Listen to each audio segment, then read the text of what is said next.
This is the outer perimeter of the position. The eagle eyes, he spotted a VF67. Normally, this would be a gun bunker. Do you want to see one of the scariest things I've experienced in a German World War II bunker?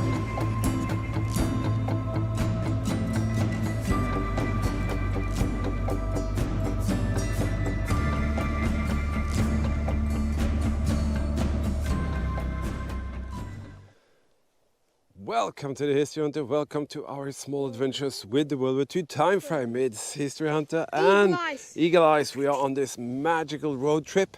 You have to excuse my voice if it sounds a bit rusty. I got COVID, but it doesn't stop us. We are out here to find and explore and share with you. This is a piece of the Atlantic Wall fortification line. Hitler ordered the full fortification of the coastline from the top of Scandinavia to the bottom of France. And he said, make it impossible for the enemy to break through. Well, we all know how that went. But this place here is a Infanteriestützpunkt, meaning that the German army was here protecting the hillsides. And we are going up here to share and find as many of the features as they had. So join us and let's go out and find the path together right now. Why did the German dig in here? It's easy, it's high grounds. High grounds, that's an advantage, and that's exactly what they got here. So even though today you're walking around in what seems to be just fields, believe me, there are tons of structures here. And they were actually of high value for the Germans in this region. And when the infantry or the German army said, we are going to make a Stützpunkt, a heavy-duty fortified position here, well, they did just that.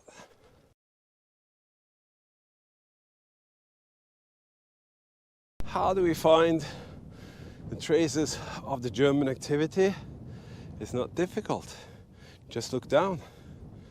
Why should there be a concrete kind of thing there if somebody didn't put it there? That's because some of the bunkers here are completely 100% fully buried. That was happening right after the war. And some of them are actually up in the terrain. So that is why you have to look very good to find the different features. This location is rather spectacular in many ways. I'll show you a couple of them. First, there were tons of barracks up here. None of that is available or existing today, but you can find the traces of the bricks showing that. And then you have the highway, the expressway of the soldiers, namely the different kind of trenches. And you can see the bunkers laying up in the terrain. Why is it here? That's because it's higher ground. And you see that lake there? There's only one single road down there. It's the main road. This place was all about protecting the stretch of land from the ocean or the little lake there, the road, and the ocean side which is there. And this is the only high vantage point that is in the area, so that is why they kind of set foot here. This is the outer perimeter of the position. The eagle eyes, he spotted a VF67 as a machine gun Tobruk. But this is where the highway of the trenches starts. This is the outer perimeter of the area. And from here and all the way over there, it is bunkers and trenches, and also there's a couple of very special features of what they call Tanksperr. That means panzer kind of ditches to keep panzer vehicles from coming up the hillsides here. So we're going to go that way and just pick one after the other of the features here. And we're going to start over there where Eagle Eyes found one of the outer perimeter machine gun posts.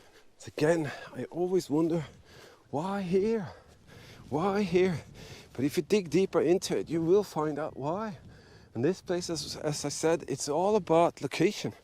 The altitude is not high from the sea level, but it's the highest point, and that's what they needed. And also, it is to be able to take out anything that comes through this road passage, as I told you. And at the same time, it is at a convenient place between some other strategic positions. Down there you can see the Tanksperr. It's a massive canal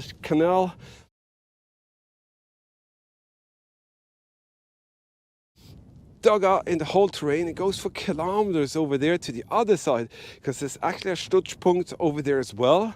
Going to do that later. But this is the canal they dug around, and it's like 2.5, 3 meters deep. Now it's some places filled with water, and they built that to prevent the Allies from being able to enter this area by vehicles or anything like that. So we're only 2 places you can actually come into this position, and I think I'm going to be able to show you one, but we'll take that afterwards. First, we're going to have a look at the position here, and I can actually say it's not a machine gun Tobruk. It is actually a turret for either a mortar, or it could be for a Czechoslovakian tank. Is it mortar? No. I think it's for actually a tank turret. From a tank. And here you can see the trenches even today, and you can actually walk down in them, and you can follow them from position to position, and they were the security for the soldiers. So when they were transporting themselves back and forth here, they would use these, and we also call them splinter trenches. But it's the kind of transport system for the soldiers on the top here. All right, so we got the first position. I'm going to find the second one, which are going to be one of the bunkers that are here. A Regelbau is a highly defined and structured construction of concrete and rebars, and they were very often put into the terrain as a result of the needs. Could be how many crews were here, how heavy fortified the position was, and the need for which type of weapon systems and things like that. So this next thing that we're going to have a look at is just a very tiny small bunker with 1 room. You can see here as well, this is where they had a anti-aircraft gun actually. So we're going to pass over the trench here, and the first bunker that we come across is this thing here. This is a Regelbau 668.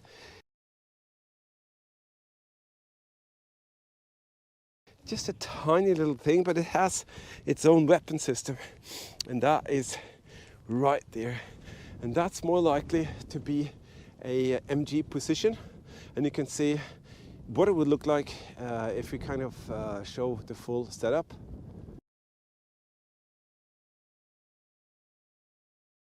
Yeah, so this is a tiny little position with its own machine gun turret. These are to attach camouflage canvas. Some of these would have been higher in the terrain when they used them, some of them would be lower, but this one is actually pretty low down there.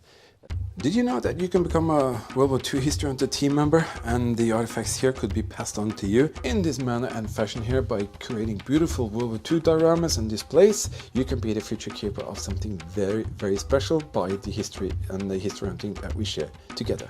Check out the link in the video description. You can click that and you can become a Patreon team member if you want to. Different kind of perks with for your eyes only videos, travel vlogs, restoration projects, all of that good stuff. And if you want to know more, check out the supporter videos in the beginning of each month. But now let's continue our little adventure. This trench will lead us to the next little object, which is a Regelbau 622. That's a very, very standardized 2-room bunker. And Eagle Eyes is running into the trench to find that. And I also wonder what is in that forest.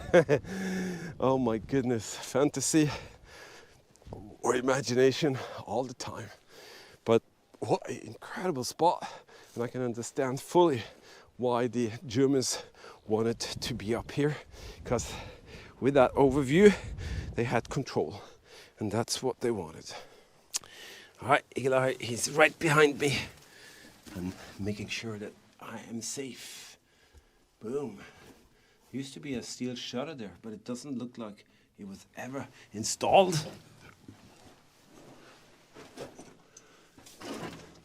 They ripped out the door, which was originally here. So one entrance here, one entrance there, and basically 1 or 2 rooms inside. And let me show you this room here. This It's bricked up, and that's what's happened right after the war.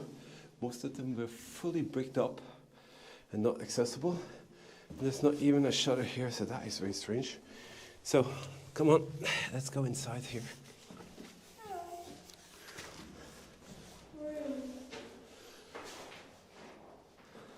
This is very strange. Look at all these square holes there. What is that all about?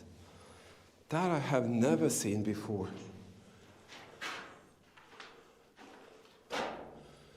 What is that all about? Have you seen that before, Eagle Eyes? No. All of these holes. It's very, very strange. So it's just a tiny little room.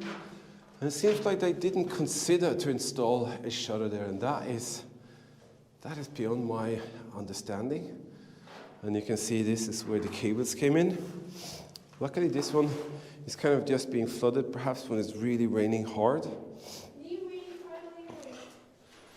So, a very strange type this. So it's a 622, but, well, way out of proportions and not with the regular type of things we would expect to find in a 622, and not certainly with these things here. I don't know what it is. It's like a metal kind of square casted into the wall. Never seen that. You have a comment, let me know, because I've never seen that before. Cool, come on, let's continue. There is so much more for us to show you here. It's impressive to see all the trench work going on here. I mean, there's a ton of it, absolutely a ton of it. And it goes from one place to another. And why is it zigzagging? Can you understand why? Well, the zigzag is just because of a couple of things. First, you have like an edge point where you can really have a defensive position. Then, if a blast comes down the trench, it will actually be deflected by the zigzagging. So, there's the purpose of that. Otherwise, they could have just dug a straight line, but they didn't, because they knew the effect of having a zigzag in the trench system. So you can see it continues down there. It's very deep, actually. They will be filled in during the years, but it's actually still very deep. But here we have another one-room bunker. And you can see it's just the roof that shows. And even the roof today has got, you see, vegetation. And the Germans actually did that. They built the bunkers very quickly, and then they had hundreds of workers going around actually covering up everything. And in the end, they will never enter like this. They will be the same level as the, going in. But after the war, they're filled in, and then you end up with this situation here. I think we're actually going to go inside this one as well, since we're here. What do you say? All right, let me get ready with a flashlight, and in we go. Oh, crikey. That's going to be tight. So, they knocked down the concrete wall, and doesn't seem to have been done too long ago. I'm hearing water. I can hear running water. That's not good. I'm sorry about this. I have to kind of try and get in.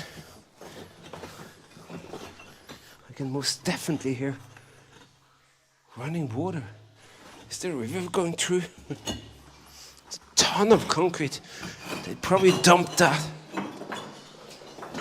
Just a little side note here. What you're about to see now is one of the scariest moments that I've ever had in a German World War II bunker. People always ask me, what's the most special thing you've kind of experienced? Well, what I'm going to show you now is going to be one of those moments. A typical bunker would consist of 1 or 2 entrances. There would be different kind of rooms.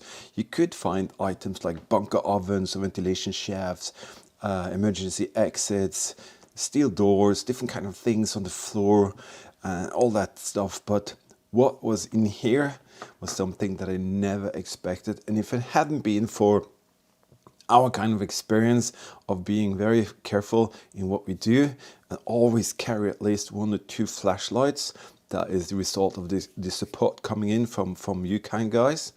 If it hadn't been for that, well, this could have been one of the moments which could have ended very, very bad. Holy shit! There's a freaking bat up there. Are you, what the Can you see that? There's a freaking river down there. What the? And there are tons of bats. They made a freaking well. Oh my goodness, there's a bat down there. Holy cow. What is going on there? Scheiße. Do you see that? There's a freaking bat.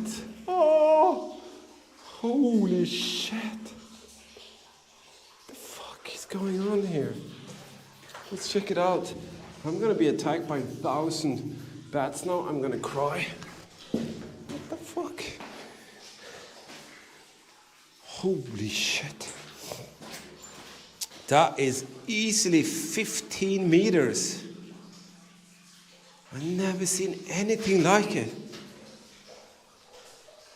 Holy shit, I need to let Eagle Eye see this. Holy crap. All right, Eagle Eye was in it for a little minute. He checked it out and he was astonished, and so am I. Wow, that is one of the most incredible features I've ever seen in a World War II bunker. Ever. Absolutely ever. If you ask me what is the craziest things I've ever found, that is it. Who would have guessed? And just imagine if someone goes in here and don't have flashlight and don't even know that that hole is there. Boom, you're dead. That is why you have to be very, very careful when you do the World War II history exploring. Absolutely terrifying. Wow, I'm still shaking, to be honest.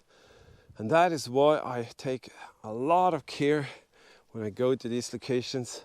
Sometimes Eagle Eye goes in front of me, but very often I have checked them out, so that doesn't always show on the camera, but oh my lord. We're gonna find a 638 over here now, but I have to say, I'm wiping my forehead here, I'm sweating. That was nerve-wracking. I think there's actually a machine gun turret over here. I think it could be. It's a VF bunker. Oh, that is scary. Yeah, you can see here that little entrance, and you come up to the top. There is one of the real machine gun turrets. And you can see it has full control, and the Panzersperr is down there, chunking around into the terrain. It's a deeply cut trench, preventing any vehicles from coming up here. So this is I think it's a VF67 or 58C something machine gun. Yeah, it's MG. And that will look something like that. And imagine the firing power this team would have out there towards the horizon. You will never have a chance to get through. That is absolutely for sure. All right, me and Eagle Eye is going to leave you with this view. Yes, we are. Over the position that the Germans ruled on. Yes. Hitler ordered, Yes. build me bunkers, and he got what he wanted, but he didn't win the war. Yeah, he And was. many of these bunkers were never used. So it is sad in a way to see how much human effort that was put into it, and at some positions they actually never even used them. That's just plain that's stupidity. useless.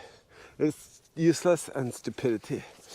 Well, thank you all our Patreon PayPal supporters. You are the guys and girls who makes this come true. Thank you for helping us out to reach these targets and research and travel. And also, of course, to all of you who subscribe and comment. Help us out in any way you can. We can go out and reach so many more people. And I have to say, it's thanks to all of you that we can go out and be here and show you this. So, from History Hunter, And Eagle Eyes. let's say goodbye and see you later. History, sir.